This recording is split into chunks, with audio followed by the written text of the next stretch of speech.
500 वर्षांचा इतिहास, हजारो भाविकांची श्रद्धा आणि नागोबा ऋषींची अद्भुत कथा. चला तर मग भेट देऊया अलिबाग जवळील आवास गावातील रहस्यमय नागोबा मंदिराला.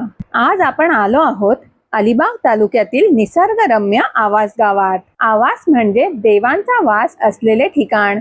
इथे असलेल्या बऱ्याच देवदेवतांच्या अस्तित्वामुळे या गावाला आवास नाव पडले. आवासच्या नागोबा मंदिराकडे जाण्यासाठी अनेक रस्ते आहेत. आम्ही बाबासाहेब नाझरे हायस्कूल जवळून डावीकडे वळलो आणि गुगल मॅपने दाखवलेल्या मार्गाने मंदिराच्या दिशेने निघालो. आता उन्हाळा चालू आहे, पण पावसाळ्यात इथली हिरवीगार निसर्ग संपदा आणि गावाचं रम्य सौंदर्य आणखी खुलून दिसतं. शेवटी आम्ही श्री नागोबा मंदिराजवळ पोहोचलो. दर्शनाची ओढ तर मनात होतीच, पण मंदिर समोर दिसताच मन भरून आलं आणि एक वेगळाच आनंद अनुभवायला मिळाला. 500 वर्षांचा इतिहास, हजारो भाविकांची श्रद्धा आणि नागोबा ऋषींची अद्भुत कथा.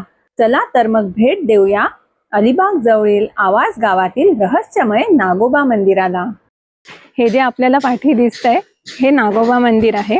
शेकडो वर्षांचा इतिहास सांगणारं आणि भक्तांच्या श्रद्धेचं केंद्र असलेल्या या श्री नागोबा मंदिरामागे आहे एका महान साधूची कथा, चमत्कारांच्या अनेक आख्यायिका आणि आजही जिवंत असलेली एक अनोखी परंपरा. चला तर मग या पवित्र स्थळाचा इतिहास आणि महिमा जाणून घेऊया. श्री नागोबा मंदिराचं जुन्या घाटणीचं कौलारू बांधकाम पाहताच पारंपरिक कोकणी वास्तुकलेचं सौंदर्य जाणवतं. मंदिरासमोरचं प्रशस्त पटांगण, शेजारी उभी असलेली देखणी दीपमाळ आणि साधं पण आकर्षक बांधकाम या ठिकाणच्या शांततेत आणखी भर घालतात. या मंदिरात श्री नागोबा साधू तसेच त्यांचे शिष्य बुधोबा आणि चांगोबा यांची समाधी आहे. विशेष म्हणजे श्री नागोबा साधूंनी सांगितल्याप्रमाणे त्यांनी समाधी घेतल्यावर लाकडावर प्रकट झालेल्या सर्पाच्या 3 अद्भुत आकृती आजही इथे भक्तांचे लक्ष वेधून घेतात. या मंदिरामागची आख्यायिका म्हणजेच श्री नागोबा साधूंची कथा आपण जाणून घेणारच आहोत. पण त्याआधी मंदिरात येऊन मी देवाचे दर्शन घेतले, पूजा केली आणि आशीर्वाद घेतला. आता देवाला नमस्कार करून तुम्हाला या पवित्र स्थळाची आणि श्री नागोबा साधूंची अद्भुत आख्यायिका सांगते. सुमारे 500 वर्षांपूर्वी दक्षिणेकडून तीर्थयात्रा करत श्री नागोबा साधू आवासला आले. त्यांचा उद्देश होता समुद्र किनाऱ्यावर असलेल्या स्वयंभू गणपतीचे दर्शन घेणे आणि पुढे कनकेश्वर इथे जाणे. मात्र वक्रतुंडाच्या कृपेने ते आवासमध्ये स्थायिक झाले. त्यांच्या सोबत चांगोबा आणि बुधोबा हे 2 शिष्य होते. श्री नागोबा साधूंना वैद्यक शास्त्राचे ज्ञान होते आणि त्यांची श्री शेषनारायणावर अपार श्रद्धा होती. असे सांगितले जाते की त्यांना अनेकदा शेषनारायणाचे दर्शनही होत असे. त्या काळी आवास परिसर घनदाट केवड्याच्या जंगलाने वेढलेला होता. परिसरात विषारी जनावरांचा वावर मोठ्या प्रमाणात होता. परंतु आश्चर्याची गोष्ट म्हणजे नागोबा साधूंना कोणत्याही प्राण्याने कधीही इजा केली नाही. त्यांच्या वास्तव्यामुळे गावात मोठे बदल घडू लागले. पाऊस चांगला पडू लागला, पिके भरघोस यायला लागली आणि गावातील रोगराईही कमी झाली. त्यामुळे नागोबा साधूंवरील लोकांची श्रद्धा दिवसेंदिवस वाढत गेली. कित्येक वर्षे आवास येथे राहिल्यानंतर दिवसेंदिवस मनुष्याची बुद्धी स्थिर राहणार नाही आणि प्रेमभक्ती कायम राहणार नाही.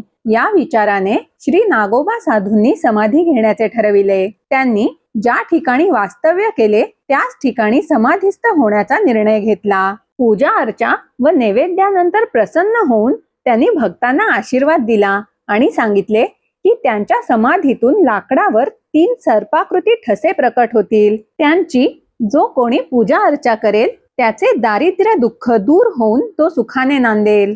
नागोबा साधूंसोबत त्यांचे दोन्ही शिष्य बुधोबा आणि चांगोबाही समाधीस्थ झाले. त्यांच्या वचनाप्रमाणे समाधीनंतर लाकडावर 3 सर्पाकृती प्रकट झाल्या, ज्यांचे पवित्र दर्शन आजही इथे घेता येते. येथील सर्वात प्रसिद्ध श्रद्धा म्हणजे सर्पदंश झालेल्या व्यक्तीला इथे आणल्यास त्याच्या अंगातील विष उतरून तो पूर्ववत होतो. मंदिरात प्रवेश करताच सर्वांचे लक्ष वेधून घेतात त्या शेकडो घंटा. हजारो भक्त इथे दर्शनासाठी येतात आणि नवस पूर्ण झाल्यानंतर श्रद्धेने घंटा अर्पण करतात. त्यामुळे मंदिराच्या सभागृहात विविध आकारांच्या घंटांचा एक अद्भुत आणि आकर्षक संग्रह पाहायला मिळतो. श्री नागोबा साधूंनी सांगितले होते की ते समाधीस्थ झाल्यावर समाधीचा जो दिवस असेल त्या दिवशी नागोबाचा ठसा करून नारायण शब्दाने जय जयकार करून प्रत्येक वर्षी त्यास श्री कनकेश्वराच्या दर्शनास नेण्यात यावे. तेव्हापासून दर कार्तिक शुद्ध चतुर्दशीला समाधीस्थ सोहळ्याचे पुण्यस्मरण यात्रेच्या रूपाने साजरे करण्यात येते. या दिवशी आवास येथे मोठी यात्रा भरते. या यात्रेच्या दुसऱ्या दिवशी नागोबाची पालखी गावात फिरून कनकेश्वरला नेण्याची परंपरा आजही पाळली जाते. भक्त मोठ्या श्रद्धेने नागोबांचा जय जयकार करतात आणि आपल्या मनोकामना पूर्ण झाल्याबद्दल कृतज्ञता व्यक्त करत त्यांचे आशीर्वाद घेतात. श्री नागोबा मंदिराला भेट दिल्यानंतर तुम्ही जवळच असलेले वक्रतुंड विनायक मंदिर, आवासचा सुंदर समुद्र किनारा आणि पांडवा देवी मंदिरही पाहू शकता. तर फ्रेंड्स, 500 वर्षांचा इतिहास, नागोबा ऋषींची अद्भुत कथा, शेकडो घंटांची श्रद्धा आणि निसर्गाच्या सानिध्यात वसलेलं हे आवासचं नागोबा मंदिर खरंच एकदा अनुभवण्यासारखं ठिकाण आहे. तुम्ही या आधी श्री नागोबा मंदिराला भेट दिली आहे का? किंवा अशा ऐतिहासिक आणि रहस्यमय मंदिरांबद्दल तुम्हाला आणखी व्हिडिओ पाहायला आवडतील का? हे कमेंट मध्ये नक्की सांगा. व्हिडिओ आवडला असेल तर लाईक शेअर करा आणि आपली करिश्माला सबस्क्राईब करायला विसरू नका. आणि हो, बेल आयकॉन सुद्धा नक्की प्रेस करा. लवकरच भेटूया एका नवीन व्हिडिओ मध्ये. तोपर्यंत मस्त रहा, मजेत रहा आणि हसत रहा.